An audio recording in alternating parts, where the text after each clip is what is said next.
Assalamualaikum warahmatullahi wabarakatuh. Perkenalkan nama saya Melanie Mardianingsih, saya dari kelas MJ 701. Sebelumnya terima kasih kepada Pak Joko sekaligus dosen saya di mata kuliah Etika Bisnis. Di sini saya akan mempresentasikan mengenai etika persaingan usaha dan dampaknya terhadap industri air mineral dalam kemasan yaitu Aqua dengan Li Mineral.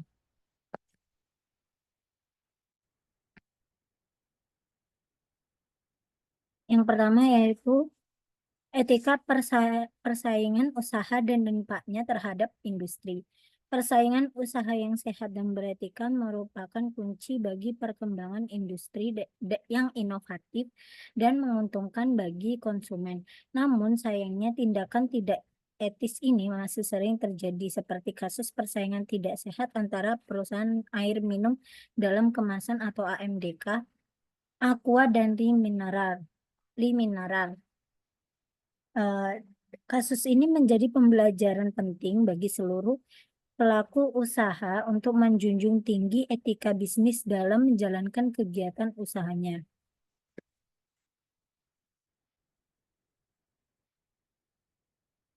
Yang pertama, kita akan membahas mengenai menghalangi persaingan dan dampak bagi konsumen.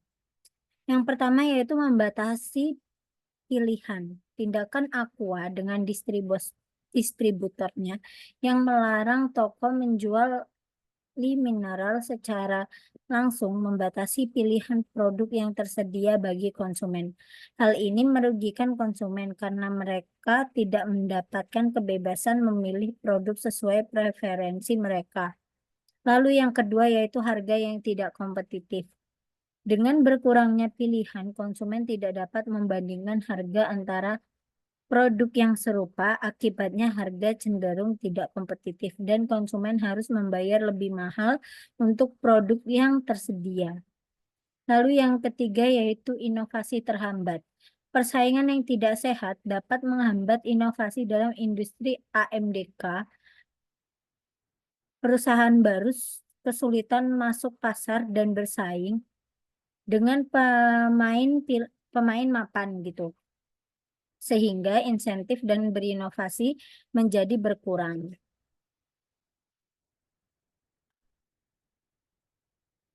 Yang ketiga yaitu perilaku tidak adil terhadap mitra bisnis. Yang pertama yaitu ancaman penurunan status toko. Tindakan Aqua dan distributornya yang mengancam menurunkan status toko jika tetap menjual produk mineral merupakan bentuk intimidasi dan perilaku tidak adil terhadap mitra bisnisnya. Hal ini jelas bertentangan dengan prinsip persaingan usaha yang sehat. Yang kedua yaitu merusak kepercayaan. Perilaku tidak adil ini dapat merusak kepercayaan dan kerjasama antara Aqua dengan toko dan distributor. Hal ini dapat berdampak negatif bagi kelangsungan bisnis Aqua dalam jangka panjang.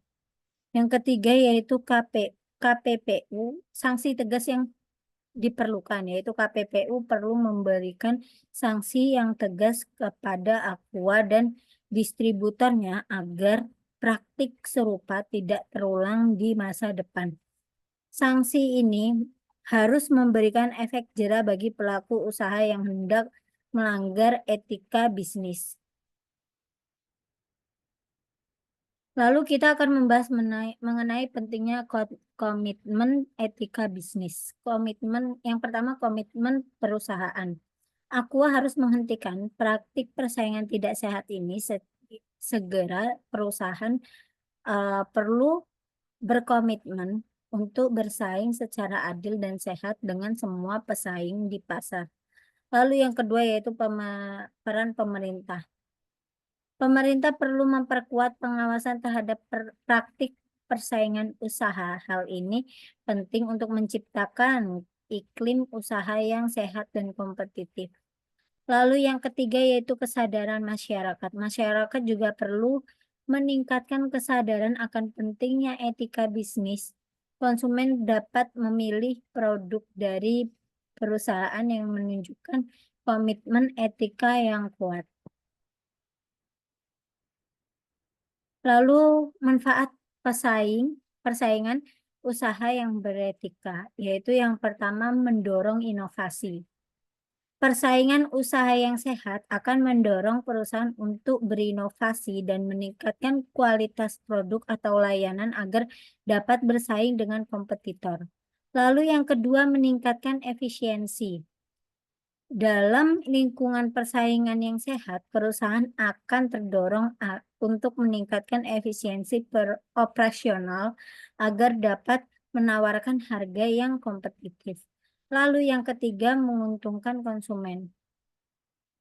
Persaingan usaha yang sehat akan memberikan manfaat bagi konsumen melalui pilihan produk yang lebih beragam dan harga yang kompetitif. Lalu yang keempat yaitu mengembangkan industri. Iklim persaingan yang sehat dan beretika akan mendorong perkembangan industri secara keseluruhan, menciptakan lingkungan bisnis yang produktif dan berkelanjutan. Lalu pentingnya penegakan hukum. Saat ini itu penting untuk penegakan hukum mengenai etika bisnis, yaitu dengan cara pertama, deteksi dini. Pemerintah melalui KPPU harus melakukan pengawasan dan deteksi dini terhadap praktik-praktik persaingan usaha yang tidak sehat. Lalu yang kedua, sanksi tegas. Perlu adanya pemberian sanksi yang tegas kepada para pelaku usaha yang terbukti melanggar prinsip-prinsip persaingan yang adil. Lalu yang ketiga, perbaikan lingkungan. Penegakan hukum yang kuat akan menciptakan lingkungan persaingan usaha yang sehat dan mendorong pertumbuhan industri yang berkelanjutan. Lalu kesimpulan dari menjaga etika dan juga menjaga industri di persaingan bisnis secara sehat, yaitu prinsip etika bisnisnya itu persaingan yang adil, lalu integritas dan juga tanggung jawab sosial.